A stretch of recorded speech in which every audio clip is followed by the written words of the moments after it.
የእናንተ ፍርሃት ምንድነው?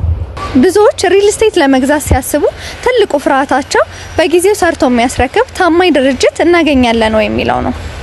ለዚህ ደግሞ የካምፓኒውን ፕሮፋይል ማጥናት ትልቁ መፍትሄ ነው። ለምሳሌ ጊዮን ጋዝና ፒኤልሲ ለ50 ዓመታት በምስራቅ ዱቄት ፋብሪካ ጊዮን ጋዝና በረኪና እንዲሁም በሌሎች 8 እህት ኩባንያዎቹ ላይ በገበያው ላይ በታማኝነት ደንበኞችን ሲያገለግል ቆይቷል። ይህን ታማኝነቱን በሪል ስቴቱ ዘርፍ ለማስቀጠል 2 ብሎኮችን በራሱ ካፒታል 90% አድሶ ገበያውን ተቀላቅሏል። በአጭር ጊዜ ውስጥ 3ቱን ብሎካችንን ሸጠን የጨረስን ሲሆን አሁን ደግሞ 4ኛ ብሎካችንን ከታላቅ ቅናሽ ጋር በ10% ቅድመ ክፍያ ብቻ ከባለ 1 እስከ ባለ 4 መኝታ ቤት በተለያዩ የካሬ አማራጭ ይዘንላችሁ መተናል። አድራሻችን የሚገኘው ቦሌ ወሎ ሰፈር ወንጌላዊት ፊት ለፊት ሲሆን በ0963 66 6544 ላይ በመደወል ተጨማሪ መረጃና ሳይት መጎብኘት ይችላሉ። ይደውሉልን።